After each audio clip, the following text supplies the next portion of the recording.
Okay, a very good evening to all the participants coming today.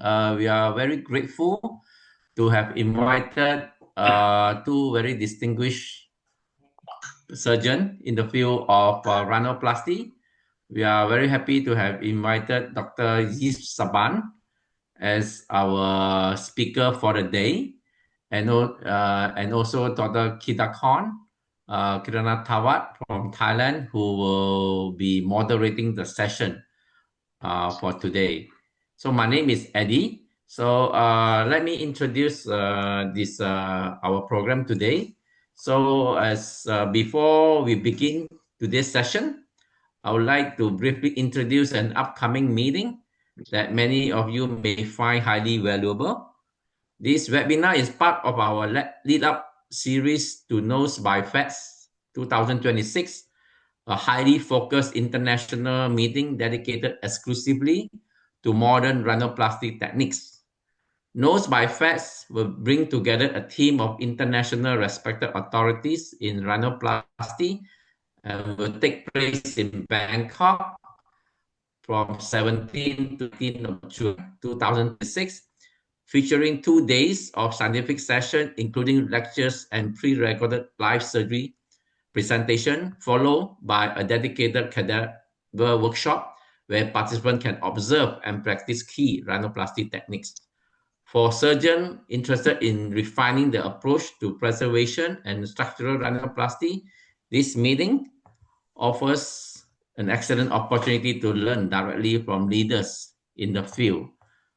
Okay, as you can see in our page, there's a key topics like functional aesthetic rhinoplasty, regional rhinoplasty, ethnic Asian rhinoplasty, preservation, initiative, non-surgical rhinoplasty, dorsal augmentation.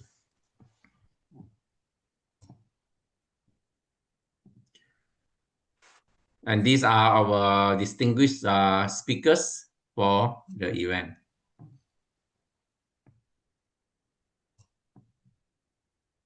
Okay, today let me introduce our moderator for the day, Dr. Kidakon. Give me a second.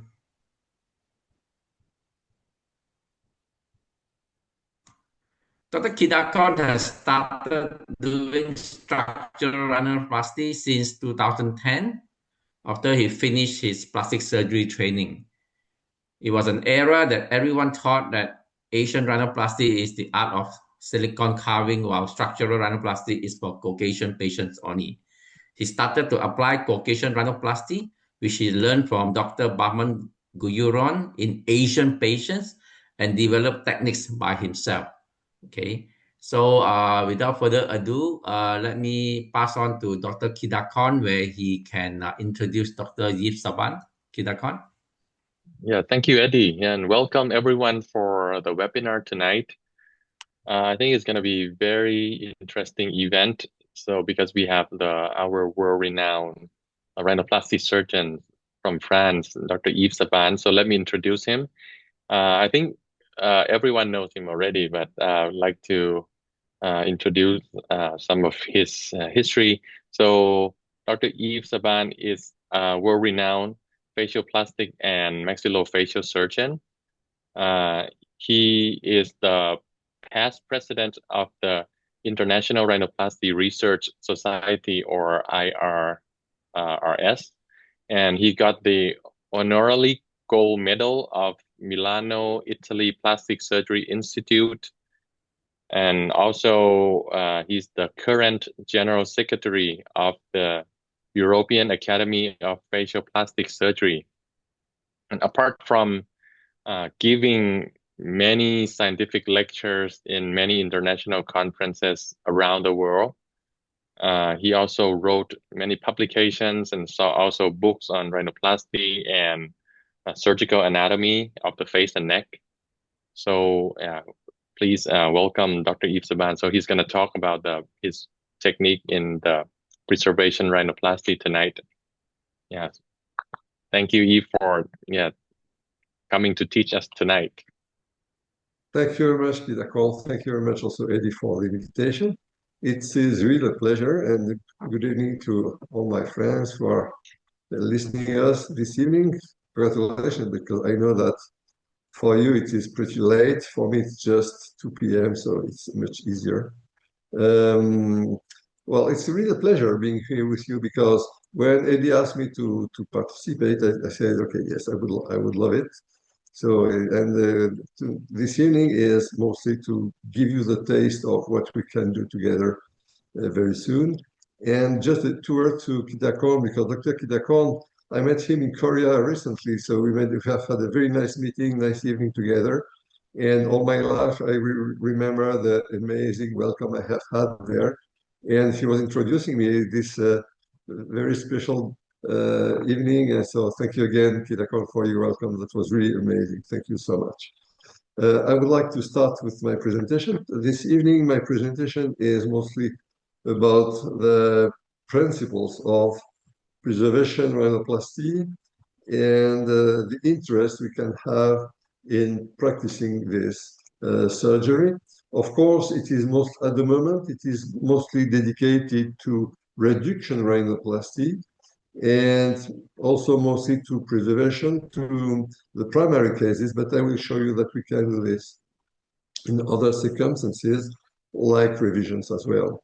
So this is the title. This is just, you have seen that we will be very happy and honored having very soon, July 17 and to 19 in Bangkok, very famous surgeons coming from Asia, Europe, and the States. It will be amazing. I really will love having you with us at this opportunity.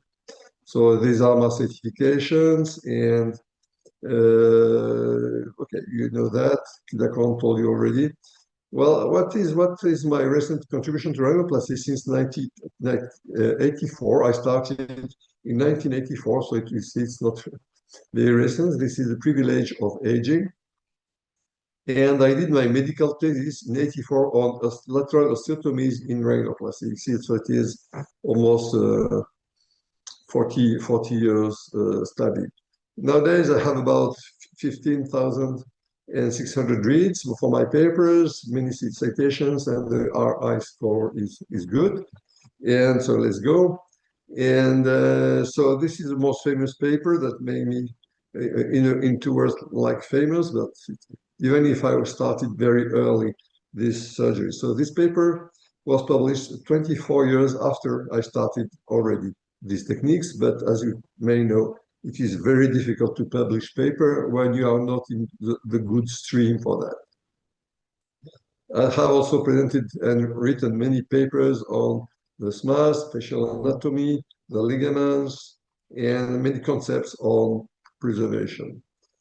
These are the contributions to rhinoplasty, and in reddish, this is the last book we published together with Dean Toriumi, Aaron Cousins, Boris Chakir, and Daniel Goxel, and Palazzi about structural preservation rhinoplasty. You can call that modern rhinoplasty. It is really an amazing book in 2 tomes. I invite you to check this book if you are really interested in rhinoplasty.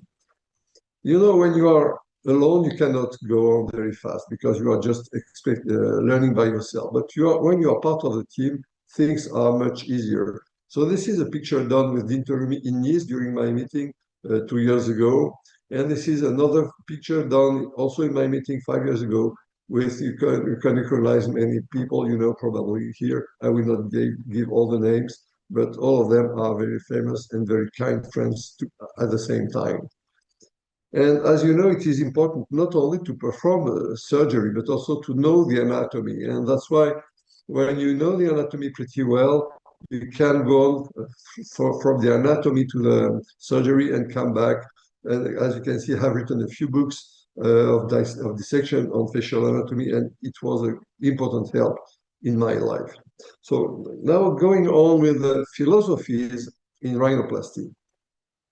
All of you, you know that there is the resection, the structural, and the preservation. Resection is the question, and this is very important. I'm not talking about techniques, I'm talking about philosophies. Why?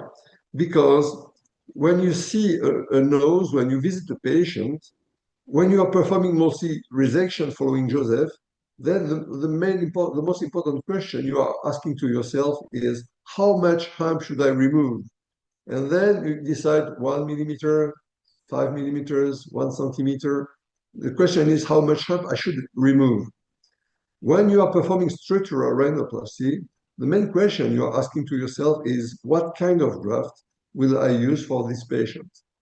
On the contrary, and this is very important, the philosophy behind preservation is, what can I preserve? So when I visit a patient, I ask myself, what can I preserve in this nose?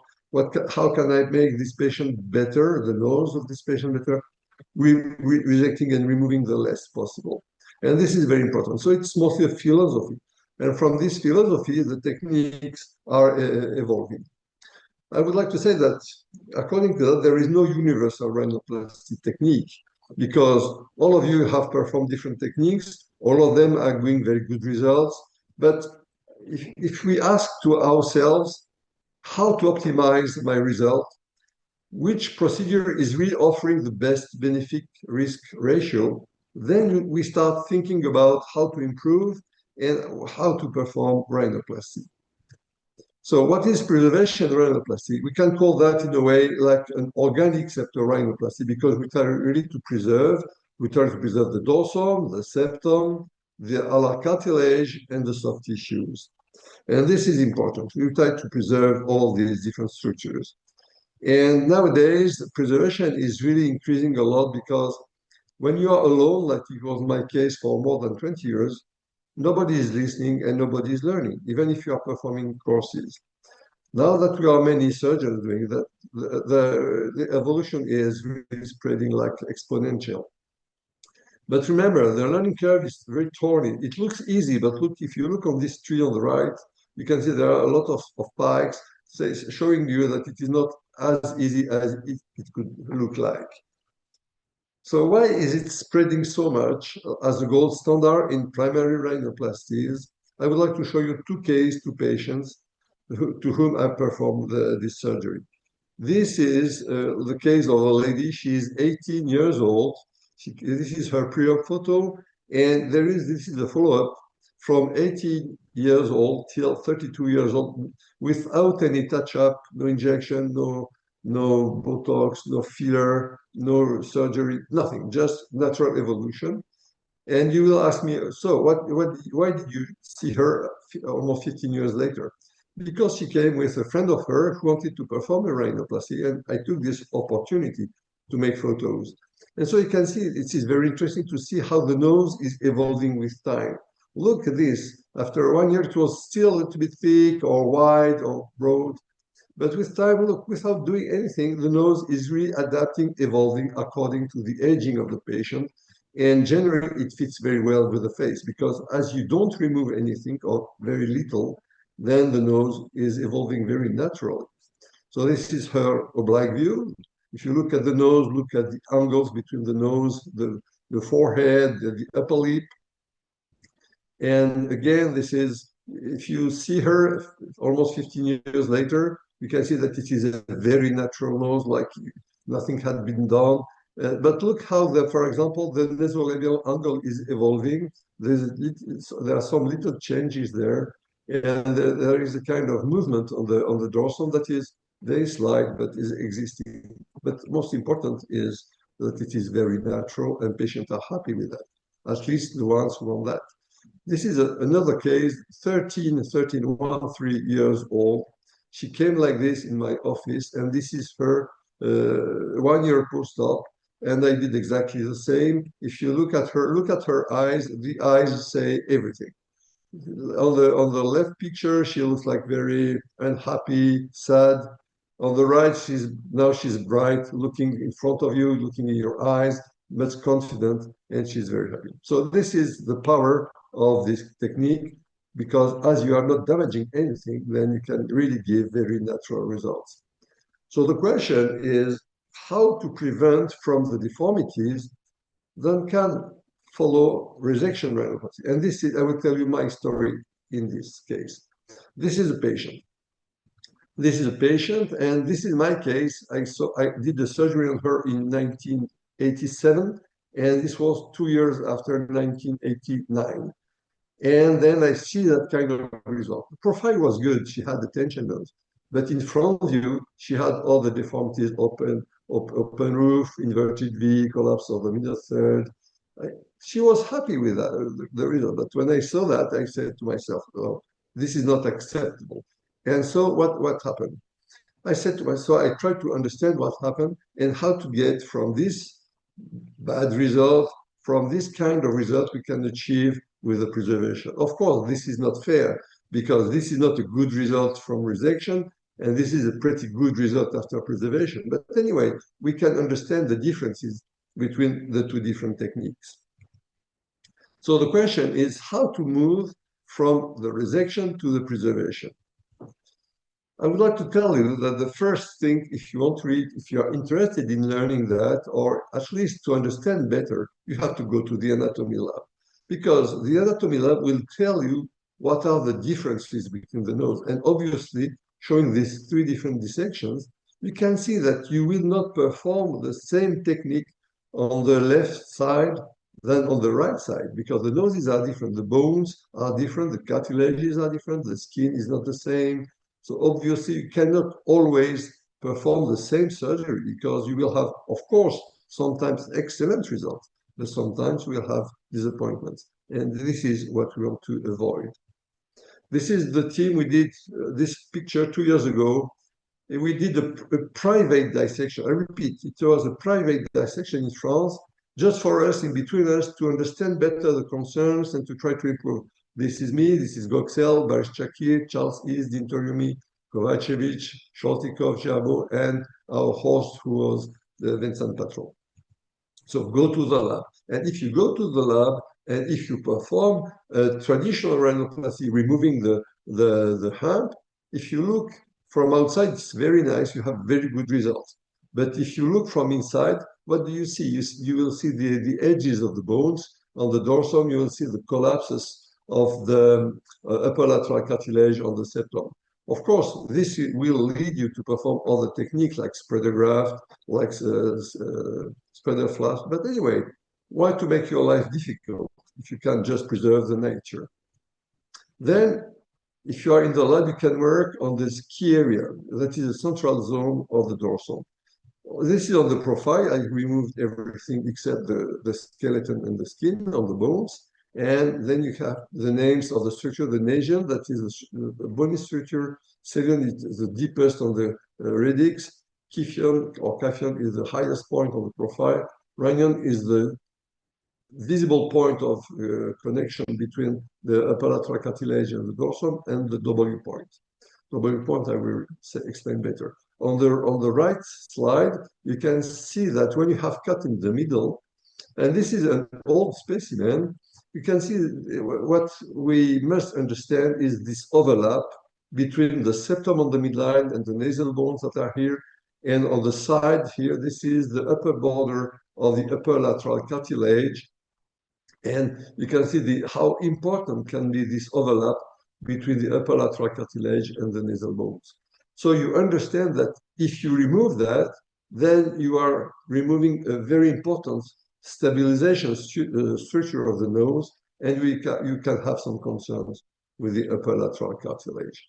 So this is called the key area. This is a junction between the nasal bones, the septum, and the upper lateral cartilage. Remember, this is an overlap. It is not an end-to-end suture. It is an overlap. So the question was then how to avoid resecting the dorsum, how to avoid. And this was not easy. So I went back to the books, read the article from Cottle. It was very difficult to understand because when you have not learned that technique, you don't understand what this guy was saying. And that's why also the lab is important, because if you are going to the anatomy lab, then you understand better and you have to apply what you read. So if you decide not to resect the dorsum, you are already on the way of preservation. So what is the concept? The concept is to preserve whatever is possible, not only the structure, but also the dorsal lines, the framework, and also the profile lines you should be able to change. How to achieve that? You need to think in terms of vectors and spaces. It is not easy for ENTs. It is easier for maxillofacial surgeons who are performing Le Fort 1 or others, but you have to establish vectors. In which direction do I want to move the nose? Then, if you want to move the nose, you need to create spaces. Otherwise, you cannot move the nose if there is no space to move the nose in. And then you have to shift the structures within the spaces. So it is not that much complicated. It is pretty easy. But look at it. This, as a French guy, this is the Eiffel's Tower. And what do I want? I want a smaller Eiffel's Tower. This is the nose, and I want a smaller nose. How to achieve? Okay, if I remove the feet, then I will have a smaller Eiffel's Tower. I still have the same shape outside, but it is smaller. So applying to the nose, we can feel exactly according to this. The principle will be to lower the nose by working below the dorsum, on the septum and on the side walls. In this case, this is again anatomy. You can see that I have performed complete osteotomies, not only lateral, but also transverse and radix osteotomy. And when you press on the nose, you are able to flatten the dorsum and to not only to have a smaller nose, but also to flatten it. So everything looks simple when you see that. However, nowadays there is a big confusion because many of our colleagues want to put their names. It's not bad. I think it's very good because there is a kind of think tank about that. But it is creating a lot of confusion. So I would like to try to clarify just with a few slides very quickly. Okay, these are the most important techniques described for preservation. You know the high strip, you know the cuttle, and so from the high strip you can decide how to perform this articulation between the cartilaginous and the nasal bones, or not to perform, or to perform this articulation, and the same from cuttle. And then you have different techniques that has been described. So don't remember all of them, just to tell you why we have so many papers nowadays about preservation, mostly regarding the high strip or the cuttle that is called also low strip. So now thinking in terms of preservation of the dorsum and the septum. On the septum, you have different possibilities. Then you have superficial procedures on the soft tissues and the surface of the bones and the cartilages. Then you can work only on the segments of the roof or perform foundation working at the base. I will show you these different options. So let's consider that this is like a rocket with boosters. The rocket are the rhinoplasty procedures, and the septoplasty is the boosters of the rocket. And as you can see, on the superficial procedures, you can just perform camouflage, rhinomyoplasty, osteoplastic, or chondroplasty. This is superficial procedure. Now, if you are interrupting the continuity of the side walls, then you are performing a segmental procedure like cartilage-only preservation, hybrid rhinoplasty, allotrop, Ishida, spare roof, and so on. So this is segmental. Now, if you just work on the foundation, on the base of the nose, then you are performing a foundation procedures like push down, lay down, or push over. So this is on the nose. And what you are doing on the septum is critical. You cannot change the shape of the nose except with superficial procedures without working on the septum. And you have two kinds of septoplasties. You have the aesthetic septoplasty from high or from low strip, and you have functional septoplasty. Of course, you can perform aesthetic and functional on your patients. So I would just show you my standard procedure. From this point, personally, I prefer, whenever possible, to perform foundation procedure, foundation with a push down or let down. And on the septoplasty, generally, I try to prefer the high strip and or the low strip. These are my basic techniques. So the septoplasty preservation rhinoplasty. This is another dissection. Let's look at the nose.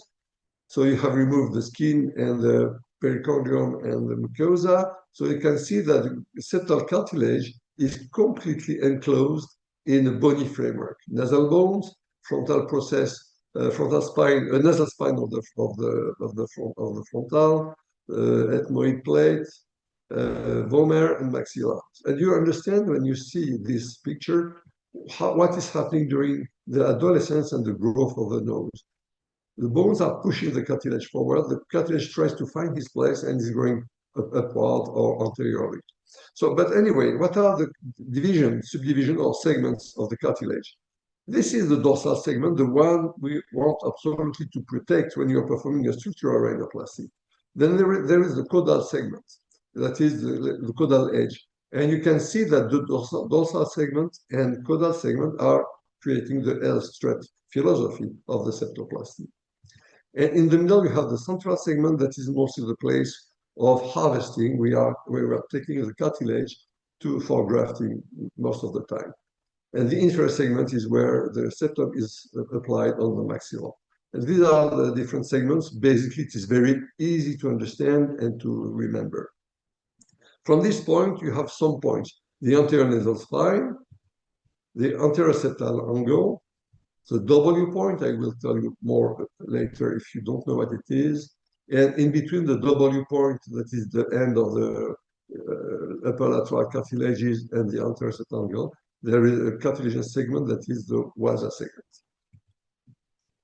Now, all the photos I show you are my personal pictures done from 1990 till recently. So this is a very old picture I did 30 years ago. This is a specimen I removed from the nose, from the face, and this is a posterior view of the nose. So this is the posterior part of the quadrangular cartilage of the septum. This is the left upper lateral cartilage, the right upper lateral cartilage, and you can recognize this kind of V shape of the septum that is giving the distance between the upper lateral cartilage and the septum. So the angle is not that much important. And this is what we want to achieve when we are performing a structure. We want to create a distance between the septum and the upper lateral cartilage. So now, if you look at that, we can consider that, first of all, this is only a single cartilage that we can call septolateral cartilage. Okay, we can talk about the septum, we can talk about the upper lateral cartilages, but this is one structure in general. So what can we do on this septum? Or you can cut horizontally just below the cartilaginous vault, and this is the high strip or subdorsal strip. Now you can cut everything from one side to the other side, and then this is the Joseph technique. So you cut the septum together with the upper lateral cartilages. Now you can work downward, and you can separate the septum from the maxilla and the vomer. So this is the low strip. And now if you go on, then you can separate vertically the septum from the upper lateral cartilage. That is giving you the hybrid. So you can see that just by this very easy drawing that will help you to understand where you are cutting the septum and what we are doing according to the different procedures. Remember this drawing. Take a photo of your computer. It will be helpful in your in your life. Now, talking about the septoplasty in preservation. Again, I take this picture with, I remove the mucopericardium and periosteum and this. So the W point is the point where the upper lateral cartilages are separating from the septum.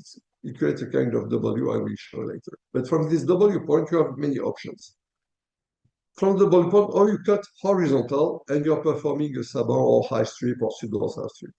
Or you cut oblique, and then you're performing a Z flap from Kovacic. Or you cut perpendicular to the septum, and you're performing a Tetris. So you see, it's very easy to understand. From this point, one single point that is a W point, according to the direction you give to your instruments, you perform a high strip, a Z flap, or Tetris, or quadrangular strip if you prefer. So you see, it's very easy. So from these two slides, this one and this one, you understand everything. And the caudal is just complete separation of the quadrangular cartilage from the maxilla, from the vomer, and from the PPE. And then you will be able to move this quadrangular cartilage like a swinging door. That's why we call that the swinging door. And there are many modifications from this technique. So let's talk about the foundation surgery in preservation. You could hear many times some colleagues talking about push downs or saying or talking about the let down. What is the difference? There is no difference. The only difference is that in all cases you have to separate the nose and to cut the bony side walls on the base. Then or you just cut and it is a push down, or you remove part of the bone there and it is a let down. You see, it's very easy. Don't make things complicated. So what are the indications? The push down, you can push down if you do not have a big hump to lower. So let's say that less than 4 millimeter, you can perform a push down. But if you have 1 centimeter to push downward, then you cannot push downward 1 centimeter because it will block on the turbinates and inside on the preform puncture. So you have to remove the piece of bone and it will be a let down. This is basically very easy to understand, and I hope I try to make it clear for you. This is the anatomy. Here I cut, here I remove. You see, I have performed a complete osteotomy, radix, transverse, lateral, and here I remove the bone that is a let down. What are my steps on the bony preservation, bony cartilaginous preservation in rhinoplasty? These are different steps. Tom and Dogan have different steps. All of us, we have different steps. But what is important is the philosophy. The first step will be the approach. Whatever we want to do, we have to choose the approach. Then you have to work on the septum. Don't start working on the pyramid with osteotomies or rasping or whatever. Start with the septum because you will have to work on the septum first. So separate the septum from the dorsum at the beginning. Then you will perform the osteotomies, lateral, transverse, and radix. Then you will start moving the bone and you will have to handle the nose. It is very stressful when you do that. In the anatomy lab, it is surprising, but on your patient, it can be scary. So just remember that if you are not able to perform a mobilization, you will not be able to perform any preservation technique because you need to move the nose completely. And then they will have to check some blocking points, and Goxel will tell you about that later in another meeting, and or in Bangkok for the ones who will be with us. And then you will have to check the middle third, check the supratip, and make the stabilization. So you can see that the steps are pretty fast.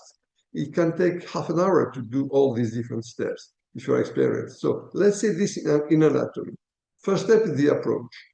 The approach is, I told you, it is personally I prefer from endonasal, but the approach is mostly to start with the septoplasty. So this is endonasal. You can see you make a retraction. What do you see? You see the caudal edge of the septum, and if you follow this caudal edge, you can see that the anterior septal angle is there. There is a change of the direction on this point, and what you see in depth is the attachments of the upper lateral cartilages onto the septum. And then this is corresponding to the W point. You will see it forms together with the opposite side, the W. And this is the endonasal. Personally, I prefer endonasal. You can do open. It is a little bit different, but at the end, it is the same. Personally, I never go intercartilaginous. You know that you can extend for ones who are performing endonasal surgery. Generally, they say you interseptocolumnar plus intercartilaginous. I'm not going there on the side because I want to preserve the scroll area, the attachments of the upper lateral cartilage with the lower lateral cartilage, and the attachments of the soft tissues and ligaments.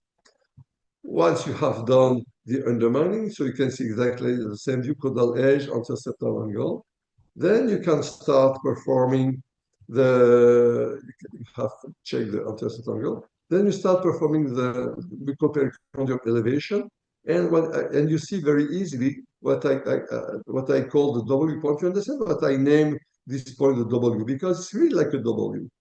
So, and this is the attachment of the upper lats on the septum. And if you look carefully, you see that there is a kind of scroll shape cartilage that is the scroll area that is starting there with the attachments of the ligaments.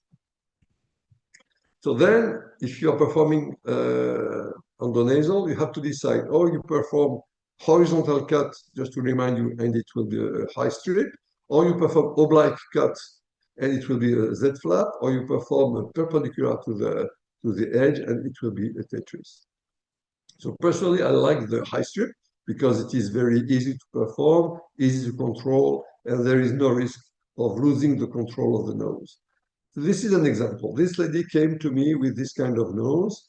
Very nice lady, by the way. This is her just 5 days post-op, a little bit bruising. And this is her almost 1 year post-op.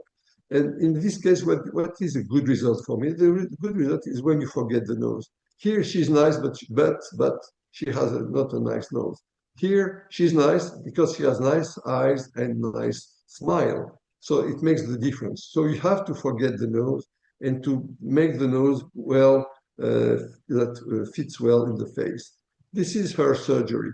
So you can see I had done the superior corneal elevation of the septum. I have done the first cut, then I will remove a high strip. In this case, it will be about 3 millimeters height. You can see on this. This is a very old movie, by the way. And you can see this is the space where we could find the high strip before. Then I have performed the complete osteotomies, and then I'm able to move the nose. You see that? But I was not completely happy.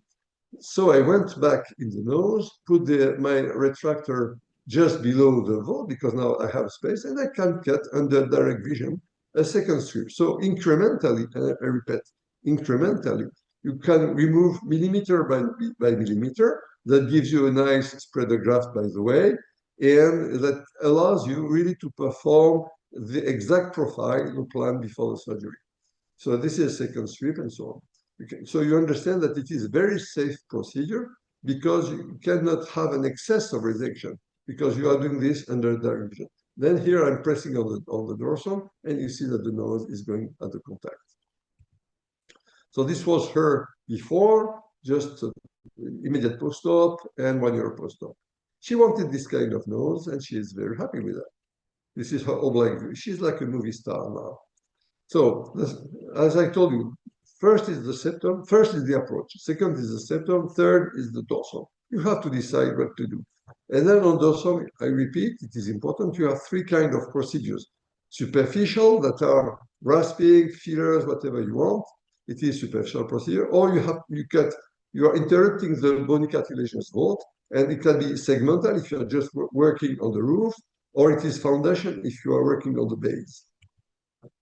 So going back to this drawing, just to tell you, so in my case, personally, I prefer to work with foundation procedure because segmental require almost always open approach and can leave some irregularities on the roof and require many times like camouflage. If you can make your life easy, I mean, if you want to perform things and you don't need to perform camouflage, open approach, and so on, then you can perform this kind of foundation procedures. So the philosophy is this one: you remove or you just cut completely, I repeat, completely the bony pyramid from the piriform aperture. Then you can remove or not according to what you want to achieve, and then you can lower the nose, and you have a smaller nose on the profile and in front of you. So this is the osteotomy. I repeat: transverse, lateral, transverse, and radix. And then you can move the nose because everything becomes moving. I show this again to you. Let the difference between push down and let down, just removing a piece of bone. There's nothing else. It is not. You don't need to spend 10 days to understand that. It is very easy. Just to show you this osteotomy, the patient, I have done already the septoplasty, has been done with a high strip. Then now I'm performing the lateral osteotomy. As I am performing endonasal, I don't use piezo because I feel very comfortable with the traditional osteotome. And I am explaining to my fellow that I want to go in the direction of the inner canthus, of the medial canthal ligament. Then you see, I tap just to cut, and I am very low. I am at the junction between the nasal bones, and here this is the frontal process of the maxilla and the cheek. So I am at the nasal jugal location, groove. And you see, tap. And when you are arriving at the level of the frontal bone, you stop. Then this is tap. I do the same on the other side.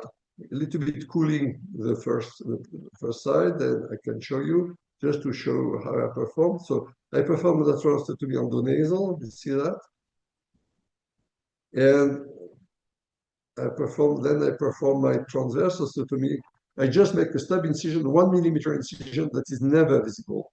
I have done these last 15 years, 1,191 preservation techniques, and I can tell you this incision is never visible. Don't require any suture, just with a strip at the end of the surgery. And then I perform myself the tap. I don't ask my assistant to use the hammer because I want to control what I am doing. So I did the transverse osteotomy. Now I'm performing the radix osteotomy, see?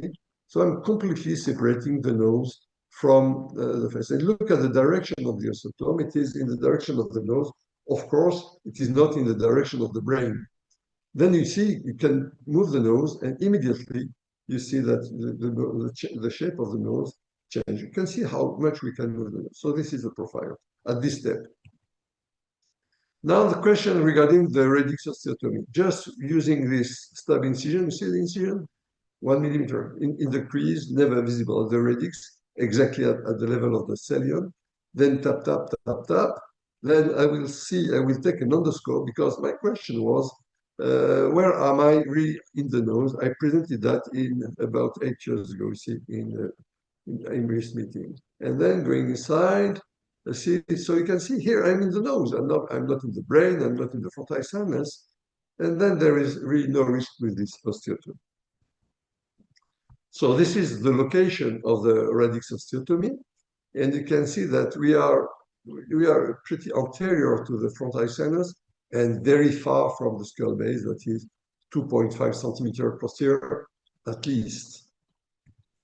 So once you have completely separated the bony pyramid from the face, then you have to move it.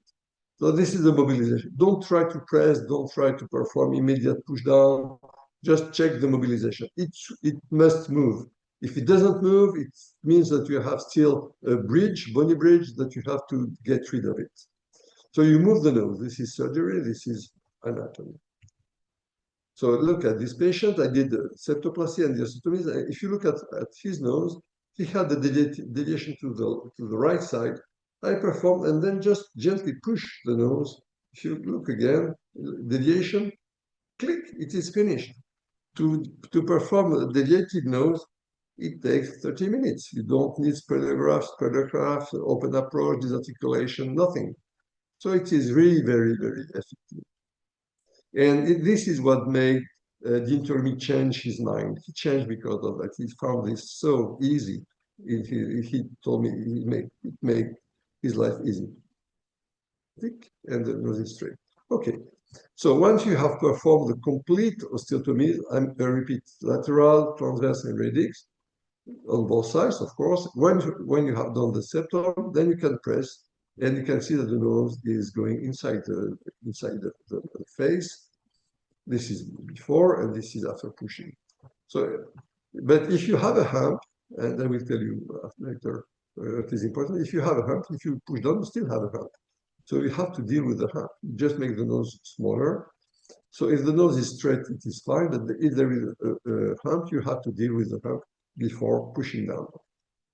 This is the CT of my patient, not of this specimen. This is the radix osteotomy, the transverse osteotomy, lateral osteotomy, and you see on the opposite side the overlap. So this is the inferior turbinate, this is the piriform puncture, and you can see there that the body side wall is arriving at the level of the inferior turbinate. That's why you need an important push down to remove this piece of bone to reduce the risk of reducing the airway in this period. But you can see that we have completely cut the nose and push it down inside, inward in the pyramid. And this is the overlap on the side. So you press, and then you are like this. But as you have cut the septum at the W point, not at the caudal edge, then you have an excess of volume there. And this excess of volume is at the level of supratic. Look at that. You have cut at the W point, you have removed your strip, you have done the osteotomies, and you have that appearance. This is very important. Why did I name this point W point and this segment the WASA segment? Because this is the only support of the supratip. If you cut horizontal from this point at the beginning, you have immediately a saddling of the supratip area. And you are in trouble, you need to make camouflage, graft, and so on. So preserve that and just adjust the height on the profile till the very end. And so you remove a small piece and you check from outside. You remove another millimeter and you check. And when you are happy, you stop. So now I would like to show you some tricks that will be helpful for you, even if you're not performing preservation. When you have done your osteotomies, make an infusion of tranexamic acid in your osteotomy line. You see, this is a silicone Catalan, silicone tube. I'm injecting some tranexamic acid. It's changed my life. It is the only thing I changed these last 5 years, and the post-op is completely different. So remember that. If you have just learned one thing today, just remember that. It changed your post-op period. And the second thing for the preservation is Dogan cerclage stabilization suture.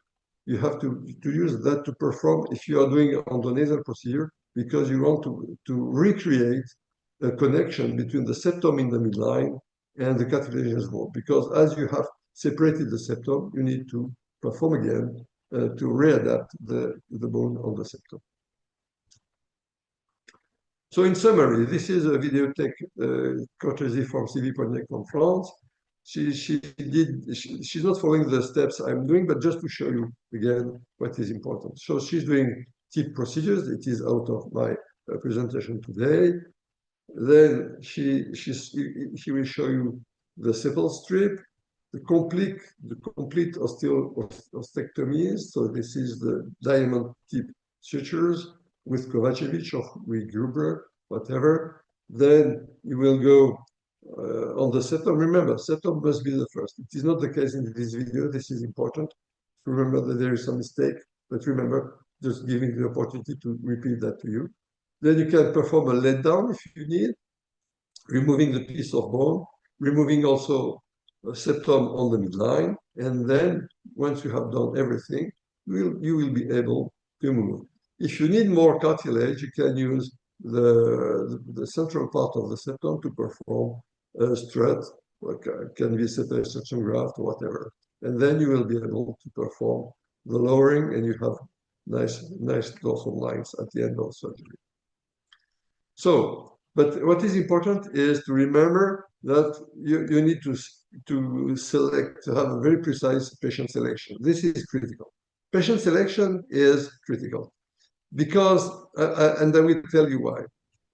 This is my personal experience. Let's say that my study started 15 years ago. My first series published in Aesthetic Surgery Journal was about my first 5 years. 300 patients, 20. Revision rate, 4%. Then my second series published in Facial Plastic Surgery Journal is this one. Almost the same series, 350 patients. Revision rate, 10%. So my question, I was amazed because why did I have only 4% there and jump to 10%? Because I felt very brave, very comfortable. So I said, okay, I will do this in all my cases. So I expanded the indication. I did a kind of paradoxical revisions, and it could show me also some technical pitfalls. After that, I said, okay, we need a classification of the indications for that. And this is important after that. This paper is very important. And then I did my last series that is to be published very soon in the PRS journal. My last series between 20 and 24, 500 patients. My revision rate is again 3%. Very difficult to have 0%. In my series, 3%. It is the less I could have. Why? Because I did the classification of the procedures. I have clearly understood the importance of the W-port septoplasty, and 80% of my procedures were preservation rhinoplasty. So now I can say that after this experience with 1191 consecutive patients, I can tell you that you can do, of course, follow your inspiration, but this is a real proof of what is working or not. If you have a patient with a straight profile, so what are the guidelines? Patients with straight profile, okay, profile is straight. The tip can be a little bit upper, so it will create a kind of concave. You don't need, I repeat, you don't need to elevate the soft tissues. Go directly on the septum, perform the high strip, osteotomies, and you push down. It is very quick procedure, very safe, because you don't have to deal with soft tissues. Of course, there is no superficial reshaping. In case of hump, very little hump or tension nose like this, better to perform a rasping of the bridge, because otherwise you will have some residual movement that will create some concerns. So on the bones, you can perform osteoplasty, and on the cartilage, you can perform chondroplasty with whatever the instruments you are using. This is the two first cases are the perfect cases for preservation. It becomes tricky when you have this kind of S-shaped nasal bones. Look at this S-shape. It is very difficult to perform a preservation in this case because you will still have a hump. So in this case, you have to remove the bony hump or to perform what we call a segmental. This requires an open approach and is the base for cartilage-only hybrid technique or segmental preservation. And then all the other cases, I repeat, all the other cases must be considered like difficult noses. Remember, difficult noses. If you are trying to perform preservation in the other cases, you will have 25% revision. I repeat, 25% revision. I tried, I failed. Don't try to perform preservation in these cases. A few examples. This lady came to me with this little deviation from the front view, a kind of hump that is not a hump. This is her anterior septal angle with a droopy tip, and this is her oblique view. And what does she want? She just wants a smaller nose, straighter, and to breathe better. That's it, nothing else. What did I do? This is her CT. Okay, the nasal bones are V-shaped nasal bones. So no need to rasp because there is no hump. The dorsum is straight. So I want to keep the radix. I want to make the deviation of the correction. I want to keep the dorsum straight. I want to lower the whole nose and the anterior septal angle. And I want almost not to touch the tip and not to perform reshaping of the bridge. So how to do that? No tip surgery on the nasal. Why should I open the nose? Septoplasty, the septum will be stable, so I will preserve the septum. There is an asymmetry of the dorsum, so I will need to tilt to the right side, so I can perform, for example, a lay down on the right side only. And she has nice dorsal aesthetic lines, so I can perform a high strip dorsal preservation. So at the end, when you have answer to all these questions, this is easy. Can I keep the dorsum intact? Yes, I will preserve. Are the tip of mid-third difficult? No, there's nothing to do on the tip. So I will perform on the nasal closed approach.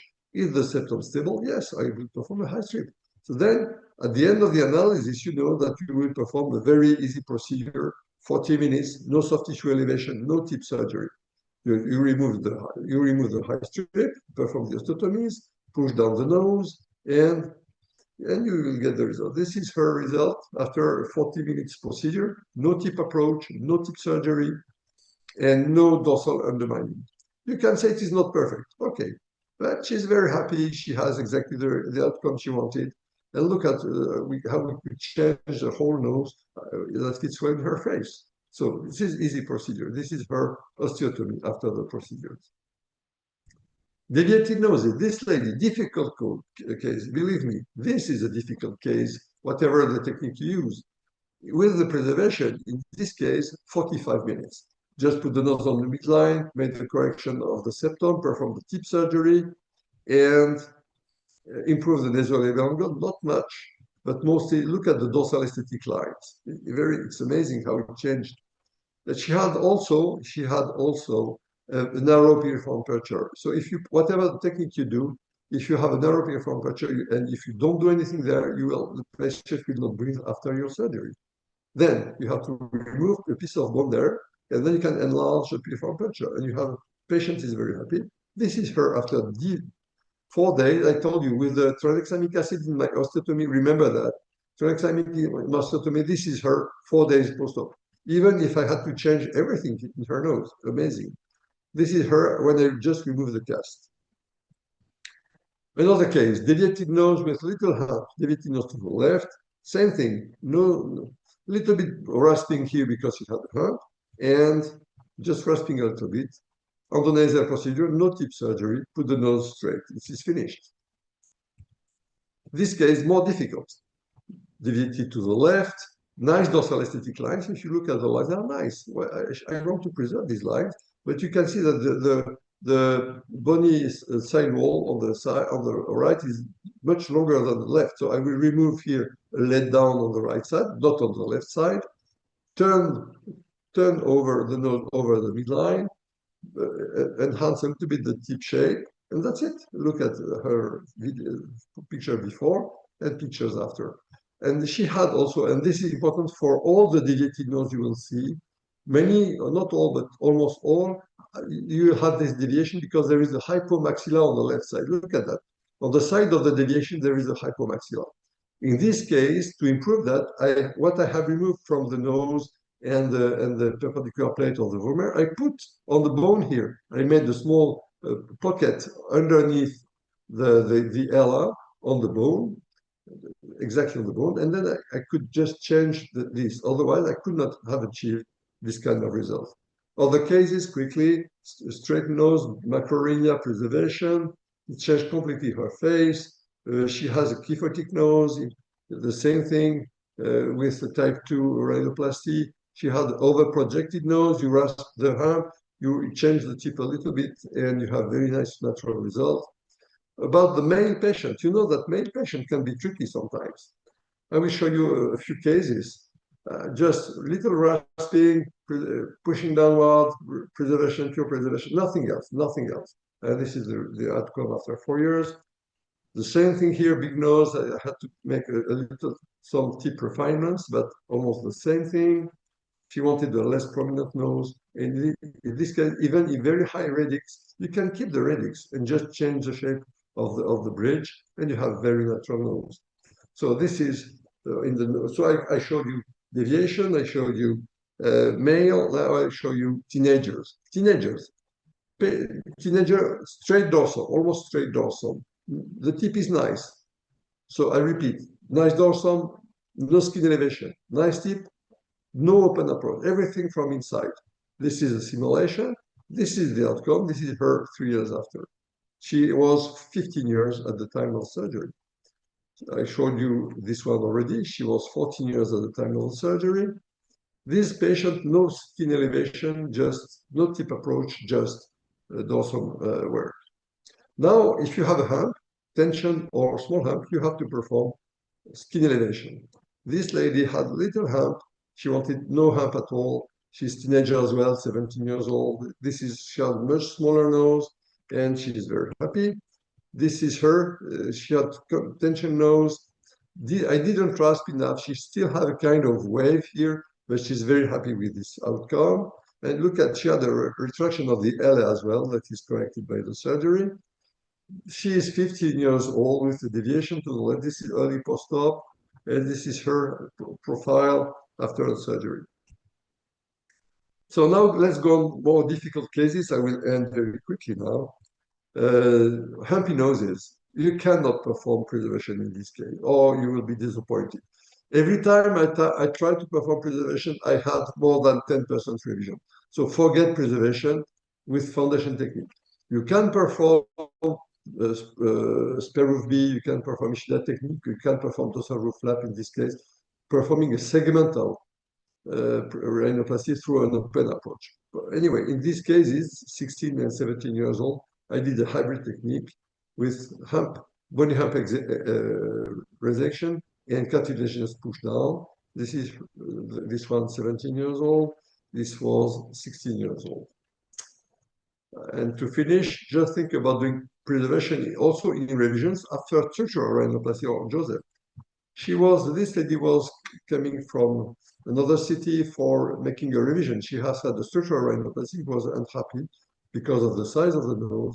The surgeon told her, look, I have done spreadographs, pedal flaps, and blah, blah, blah. I cannot make revision. Just remove a piece of cartilage, a high strip below the spreadograph, just under the spreadograph. I kept the spreadograph, perform again all the osteotomies, and that's it. I told her, please come back. She told me, no, doctor, now I am a model. This is my photo. I'm so happy with the result. See, and this takes 20 minutes. It is amazing. So don't make your life difficult. Remember, don't make your life difficult. This is a revision after Joseph resection. This is 6 months after. She had barrel boniveau. She had a palatal cartilage collapse. I just performed osteotomies, push down, and a little bit rasping through this approach. And this is her after surgery. This is 3 days. Again, you can see that with the tranexamic acid in my osteotomies, no bruising, almost no swelling. 3 days or 4 days after surgery. Take-home message. Patient selection is key. You can do whatever the technique you like. You will have super results. But if you perform 100 rhinoplasties and you check how many unhappy patients you have, or how many revisions you have, then you will start thinking about preservation as far as you can do it. So just think about that. 10 cases, 1 revision, you will say, oh, it's fine. 20 cases, 2 revisions, you will say it's fine, but it is already 10% revision. You should have only 3 or 4%. So it's twice too much. One of my good friends, I will not tell you the name, told me, I have done a new technique. I have done 48 patients and I have only 10 revisions. I told him, 10 revisions out of, it makes a 45% revision, 45% rate. It is much too much, not acceptable. So remember, if you force the indication, whatever the technique, you will augment the rate of the revision. So, and if you are performing structural and preservation techniques, I like this sentence I wrote many years ago, that the best indications for preservation should correspond to the worst indications for resection. And conversely, if it's a very good indication for resection, why should I try to perform preservation? It would be completely stupid. So remember, dorsal preservation, in my opinion, should be the first choice whenever possible in rhinoplasty, mostly in primary cases, because these different advantages. So the 3 pillars in rhinoplasty are anatomy, art and experience, and surgery. This is important. So go to the lab, learn, go back to your patient, check your results, and go back to the lab and do again. And then it is the only way to improve yourself. Just to invite the ones who can come in Nice in 2 weeks. I am organizing my meeting on preservation. We have top world leaders coming there. And just to remind you, the very nice meeting organized by our friend from Nose by Fats, EDU. We have amazing John Goxel interview me and amazing Asian faculty with Kidakon, Teoku, Lehan, Eduardo Yap, and Leo. Please, try to convince your friend to come there because it will be a fantastic experience with anatomy and dissection. Thank you very much. Sorry, I have been a little bit long. Sorry. Thank you very much. Thank you very much, Yves. It's been a very informative and very interesting talk, as always. So for the participants, if you have any questions, yeah, you please type in the webinar chat so we can ask Yves directly. There's no questions right now, so I'd like to ask you. There is.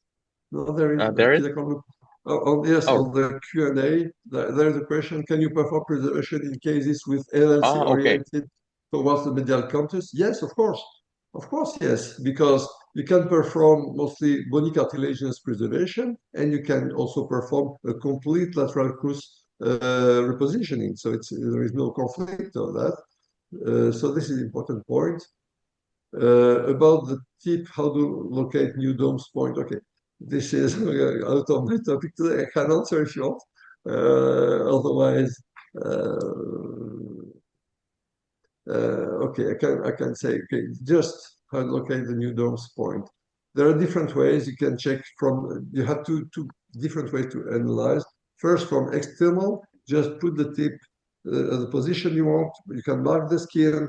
This is on the skin, but if you have to check inside on the cartilage itself, then it is, first of all, you have to release the cartilage from the skin attachments, and then you will check exactly where you want the domes to be, the new position. But remember, it must be absolutely symmetrical, otherwise your patient will be very unhappy with that. Regarding the tranexamic acid, it's tranexamic acid. There is Tranex or Hexacyl, different. It is pure tranexamic acid, and I'm using a vial of tranexamic acid. I'm not injecting tranexamic acid in the tissue. I'm not injecting intravenous. I just perform an infusion on my osteotomy. Let's say I put the tube, silicone tube, where I put my osteotomy before. Exactly. So same entry point. I follow my osteotomy line. It is amazing. Please believe me, it will change your post-op period. I didn't have time to publish that because the time is missing, unfortunately. But I have done for 5 years, 500 cases and more. And one side, nothing, the other side, tranexamic acid, or one side washing with saline, other side, tranexamic acid. There is a big difference between the two situations. And Yves, do you inject tranexamic intravenous too, or you just use You don't topical? need. Okay, No, thank you. don't need. Totally agree. And the next one is The after question, radix osteotomy, the segment drops more than I would like to. What should I do? this is a question that comes almost always. Radix osteotomy, yes. Sometimes you have an excess of reduction. This should not happen if you perform a high strip because you are absolutely controlling the height of the septum. So if you have still the septum below the profile, then you cannot have a drop of the radix. So you have different options. It takes time to answer precisely, but remember that radix drop comes mostly when you have elevated on both sides the attachments of the medial canthal ligament. The medial canthal ligament are holding the frontal process of the maxilla. And so they are blocking. It's like in the car. It's like a security belt. You cannot drop more than half millimeter or 1 millimeter. But if you undermine everything to perform, for example, a piezo or whatever surgery, once you have elevated everything, there is no security belt because soft tissues are elevated, medial canthal ligament attachment is elevated. So whatever you do, you will you can have big concerns. So remember that if you don't want to move the radix, try to keep the medial canthal ligaments and work laterally. But if ever it happens, then you are in trouble. You have to perform a nasal augmentation, and also you have or to perform camouflage, or to try to fix again some kind of spreader graft fixed together between the upper part of the septum and the cartilage vault, and to stabilize that. It makes your life more difficult. And the next one is, can you perform reduction preservation on the cleft cases? Well, I have no experience in cleft, but I have friends who are performing and they are very happy with it. So I would like to say, if I cannot give you a scientific answer according to my experience, but the philosophy is exactly the same. So the answer is yes. And then the next one is, in some of the pictures, also the tip looked modified. Yes.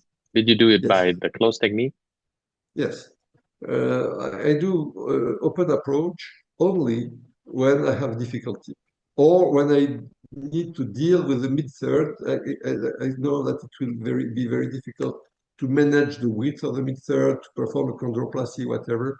In this case, I prefer open. Otherwise, if I don't need to change a lot the tip, I do endonasal. So let's say that 95% of my cases are endonasal, and I do open only in difficult tips or in very narrow nostrils. It happened to me to have teenagers, 14 years old, 15 years, very narrow, very small nostrils, very small aperture. So how to perform it on today's? You cannot even put the instrument inside. So you have to perform open in this case. And the next one is, in all cases, or when performing a high strip, is it necessary to perform a radix resection? Thank you very much, Juan, for your questions. I think the question is not correct because you say radix resection. I'm not resecting nothing at the radix. I'm just performing an osteotomy and cutting the bones in order to be able to move the pyramid. If you're not cutting, if you're not performing an osteotomy, there will be a very strong bridge, bony bridge here at the radix, and you will not be able to move anything. You can maybe make the nose a little bit more narrow because with the transverse and lateral ostomy, you can move the nose inward, but you will not be able to change the profile. At the moment you want to change the profile, you need to perform a radix and transverse osteotomies. And you must be able to move the nose, even slightly, not necessarily 3 centimeters, but you need to be able to handle the nose in your hands. And you will see if you can, if you are coming to our dissection course with Eddie and Kida Korn, you will see it's a very special feeling to be able to handle the nose this way. Okay, there's no more question in the chat box. Oh, there's another one with Dr. Leo from Malaysia. Yeah. Thank you Thank for you very much. Yes, Please tell us the concept I need 30 minutes. I need at least 30 minutes to explain that. for rhinomyoplasty. Come on to Nice, or maybe I don't know, Eddie, if we talk about that in the meeting, but if you're coming to Nice, there will be a special presentation about that. I will make a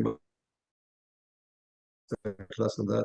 But rhinoplasty, yes, it is my new horse. Wow. Let's say that I think I spoke about that in Korea last year, I think, because I'm doing this since 3 years now, and it works very well.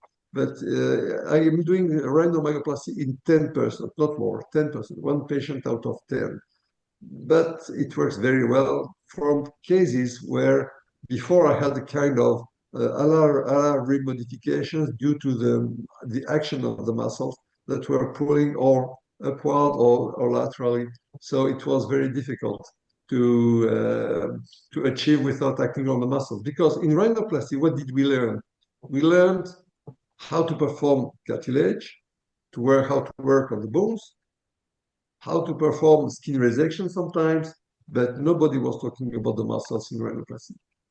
And since I did that, and some of my very good friends who are trusting me regarding that, and please send me your case. I will answer about if you need the rhinomyoplasty or not. But at the moment, it takes too long time. Very sorry, I cannot explain now. Oh, thank you. I think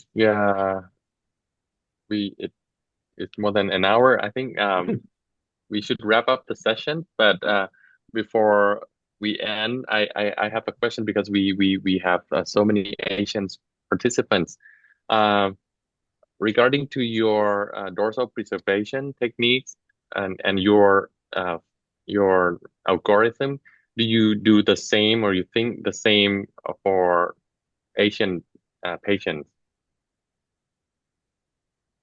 Well, there are different kinds of Asian patients. So if you are talking about augmentation, of course, we can apply. So I'm working on the topic. Dinterimid developed what he called the cantilever technique, putting grafts below and elevating, pushing everything upward like a cantilever. I'm working on other kind of conception that is, I can't tell you now because we'll discuss about that in this as well. Doing at the same time surgery of the maxilla, Le Fort 1 or Le Fort 2, plus preservation technique in augmentation or in reduction.